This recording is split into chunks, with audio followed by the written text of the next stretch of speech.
Hello बच्चों, तो आज के इस वीडियो में हम लोग देखने वाले हैं कंपेयरिंग क्वांटिटीज़ का एक्सरसाइज 8.3 और ये चैप्टर 8 है। हाँ, एनसीईआरटी मैथ सॉल्यूशन क्लास 7 का। तो जैसा कि हमने पिछले वीडियो में 8.1, 8.2 का सॉल्यूशन देख रखा है। यदि आप चैनल पर न्यू हैं तो मैंने लिंक दे रखा है, वहाँ से उन दोनों एक्सरसाइज का वीडियोस का कंसेप्ट आप समझ लीजिए। तो आते हैं आज की इस हम लोग वीडियो पर।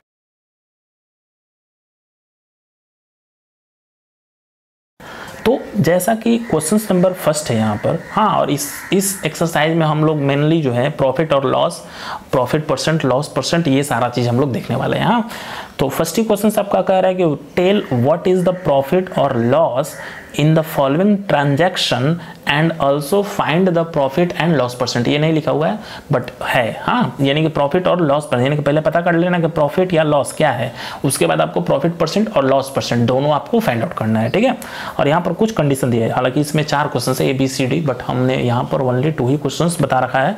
2 क्वेश्चन आपके लिए, आप सॉल्व करके हमारे कमेंट बॉक्स में बताइएगा कि आपसे सॉल्व हुआ या फिर नहीं सॉल्व हुआ। तो फर्स्ट A नंबर क्वेश्चन है हमारा कि गार्डनिंग शेयर्स बॉट फॉर 250 रुपये, 250 रुपये में वो खरीदता है and sell for it 325 rupees में वो इसे बेच देता है। तो बताना है कि ये प्रॉफिट हो रहा है या लॉस। तो जो लोग जानते होंगे उनको पता चल गया होगा ऑलरेडी कि ये प्रॉफिट है या लॉस है।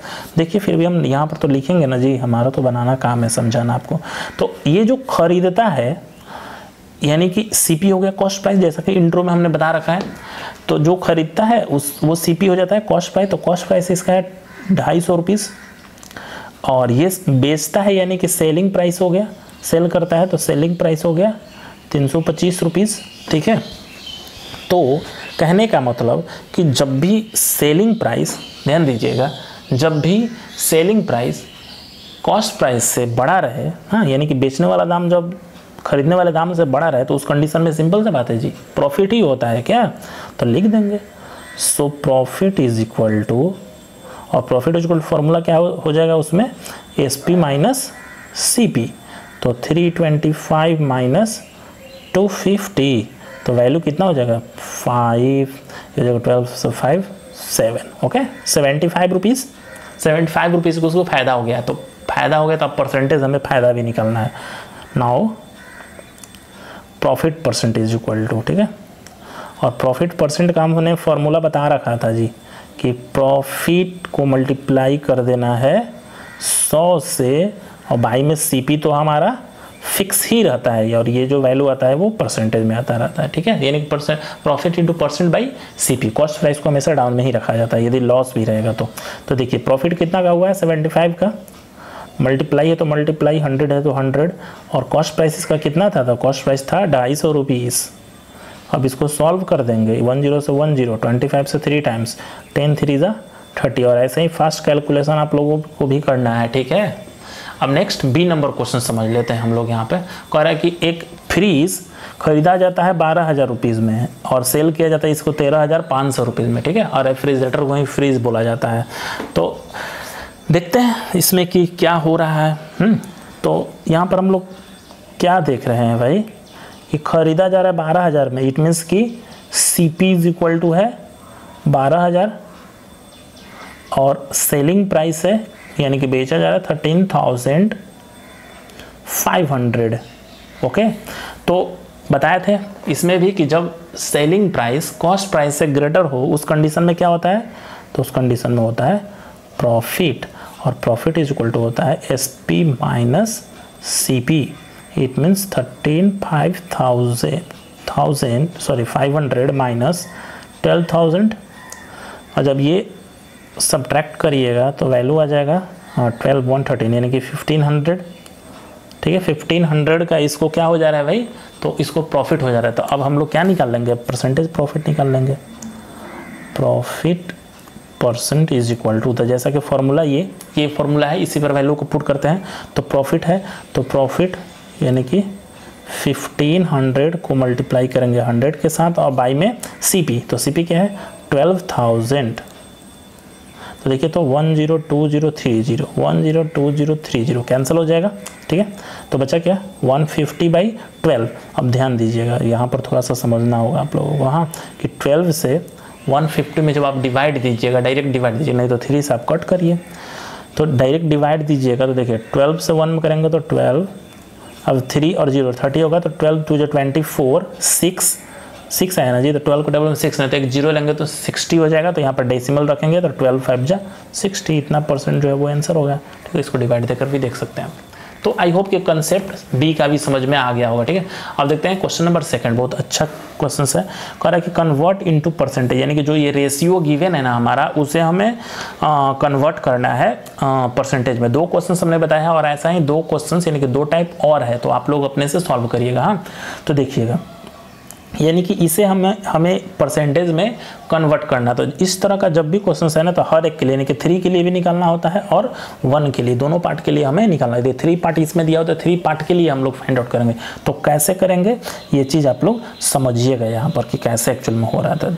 तो देखिएगा, ये 3:1 है ना जी, तो 3:1 है। देखिएगा रेशियो जो है वो है 3:1। इट मीन्स कि क्या, टोटल पार्ट की यदि बात किया जाए, टोटल पार्ट, तो टोटल पार्ट हो जाएगा 3 + 1 यानी कि 4। टोटल पार्ट 3 + 1 4 हो जाएगा ना जी। तो 3 होगा, इसका मतलब क्या कि यदि आप 3 के लिए जब निकालिएगा, 3 के लीजिए, तो देखिए 3 को यहीं पर न्यूमरेटर में रखा जाता है और ये जो टोटल पार्ट आता है ना, इसको लिखा जाता है डाउन में। अब इसको कन्वर्ट करना है परसेंटेज में, and we know that when we have to convert any fraction into percentage then we only multiply by 100, यानी कि 100 से नॉर्मली हम लोग मल्टीप्लाई कर लेते हैं, तो 100 से मल्टीप्लाई कर लेते हैं। Okay, so when we cut 4 from 100, तो 4 25 टाइम्स में 100, तो 25 3 जा क्या हो जाएगा 75%। तो ये 3 के लिए था। अब 1 के लिए भी तो निकालेंगे ना जी, तो 1 के लिए अब निकालते हैं। तो 1 के लिए भी वही होगा 1 और टोटल पार्ट, तो टोटल पार्ट क्या है, तो 4 है और इनटू 100, तो 4 से ये भी कट जाएगा 25%, तो 25% इसका आंसर आ जाएगा। यानी कि 3 का आंसर आ गया 75% और 1 का आ गया 25%। क्या, तो ये क्लियर होगा। अब देखिए बी के लिए, तो सेम बी में भी वैसे करेंगे। देखिएगा टोटल पार्ट यहाँ पर निकाल लेंगे पहले, तो टोटल पार्ट क्या है हमारा हो जाएगा 2 3 5 10 हो जाएगा ना जी, टोटल पार्ट 10 हो जाएगा। तो बारी बारी से निकाल लेंगे, यानी कि पहले 2 के लिए, तो 2 यहीं पर रहेगा और बाई टोटल पार्ट और इनटू 100, तो 10 से 10 टाइम्स में 10 2 जा 20। ऐसे ही 3 के लिए, तो 3/10 इंटू 100, तो 10 से 10 टाइम्स 10 3 जा 30, और ऐसे ही 4 के लिए, तो 4/10 इंटू 100, तो 10 10 जा और ये हो जाएगा 40। सब में परसेंटेज का वैल्यू रह जाएगा। क्या, तो ये समझ में आ गया होगा। बारी बारी से सबको हमने जैसे निकाला। अब ऐसा ही 2 क्वेश्चन सी और डी है। हाँ, तो उसको भी आप बनाइएगा। ठीक है, नेक्स्ट क्वेश्चन नंबर 3 नहीं लिखे हैं, बस पढ़ रहे हैं, आप लोगों से बुक होगा तो देख लीजिएगा। क्वेश्चन नंबर 3 कह रहा है the population of city decrease from 6000 to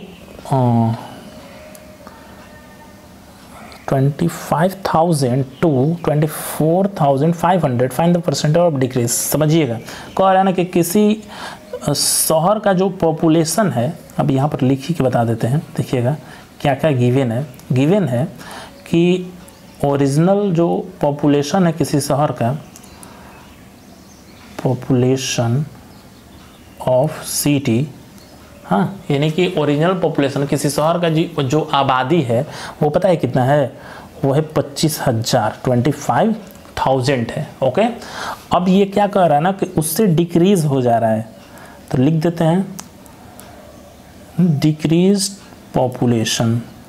हाँ, तो डिक्रीज पॉपुलेशन होकर वो बन जा रहा है 24,500। ठीक है, इतना घट गया।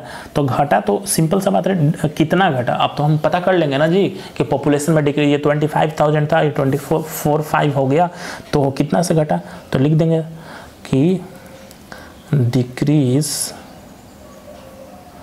इन पॉपुलेशन, यानी कि फाइनली जो ये मतलब कि डिक्रीजिंग वैल्यू हुआ वो कितना आया। तो देखिएगा, तो 25,000 में से 24,500 को सब्ट्रैक्ट कर लेंगे ना जी। तो जैसे ही सब्ट्रैक्ट करेंगे तो 1500 यानी कि 500 मिलेगा। 24 500 में 500 ऐड करेंगे तो 25 ही बनेगा ना। तो 500 का यानी हमारा क्या हो गया, डिक्रीजिंग वैल्यू आ गया। तो सेम वही परसेंटेज ऑफ डिक्रीजिंग हम लोग फाइंड आउट करेंगे, परसेंटेज ऑफ डिक्रीज,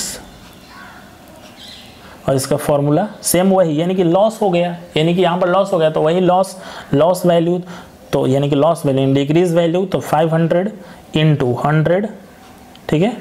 और बाई में ओरिजिनल कितना था, तो ओरिजिनल जो था वही हम लोग लिख देंगे, तो ओरिजिनल था 25,000। तो देखिए तो 102030, 1020 और ये 30, ठीक है। अब बच्चा 25 और यहाँ पर 50, तो ये 25 से 2 बार में कटा ना जी, यानी कि 2% वैल्यू जो था वो डिक्रीज कर गया। तो आई होप ये कंसेप्ट क्लियर हो गया होगा, इजी था। नेक्स्ट क्वेश्चन नंबर 4 भी नहीं लिखे हैं, पढ़ रहे हैं क्वेश्चन को, समझिएगा आप लोग। कह रहे हैं कि Arun bought a car 3,50,000 rupees में, हाँ 3.5 लाख में कोई गाड़ी खरीदा है। The next the price went up to 3,70,000, यानी कि बढ़ जाए, ये बढ़ने का, ये डिक्रीजिंग का वैल्यू था और अब इंक्रीजिंग का वैल्यू हम लोग सॉल्व कर रहे हैं, इंक्रीजिंग का क्वेश्चंस। तो सिंपल सा इंक्रीजिंग का फॉर्मूला लगा देंगे, इसमें भी सेम वही होगा। देखिएगा what was the percentage of the price increase, कितना से वो बढ़ गया। तो कहने का मतलब कि original cost of the car, ठीक है, ओरिजिनल कॉस्ट। तो ओरिजिनल कॉस्ट इसका है 3.5 लाख, ठीक है, यानी कि 3,50,000 रुपीज़, ठीक है, ये हमने लिख दिया। अब इंक्रीज वैल्यू क्या है भाई, तो लिख देते हैं इंक्रीज वैल्यू, इंक्रीज कितना से हुआ है, तो इंक्रीज होकर वो चला गया है 3,70,000 रुपीज़।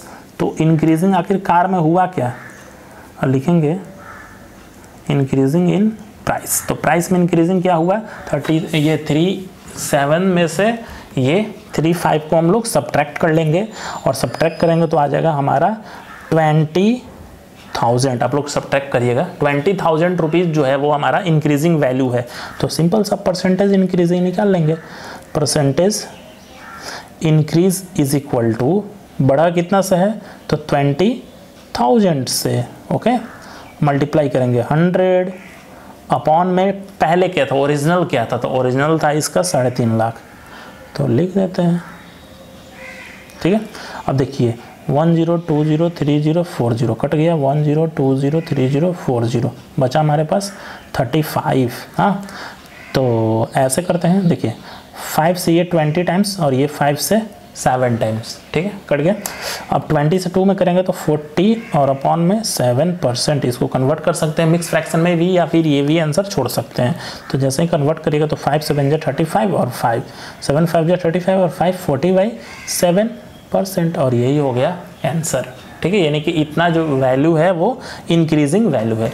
तो 4 तक इस वीडियो में हम लोग देखेंगे, नेक्स्ट वीडियो में हम लोग 4 टू एंड तक करेंगे, हाँ ठीक है, इसका पार्ट 2 जब हम लोग बनाएंगे तो इसी तरह से मिलेंगे हम लोग नेक्स्ट वीडियो में, नेक्स्ट कंसेप्ट के साथ। वीडियो कैसा लगा हमें हमारे कमेंट बॉक्स में बताइएगा, और यदि आप ऑनलाइन क्लास लेना चाहते हैं तो हमसे आप कांटेक्ट कर सकते हैं, नंबर मैंने डिस्क्रिप्शन बॉक्स में दे दिया। तब तक के लिए गुड लक, बाय बाय।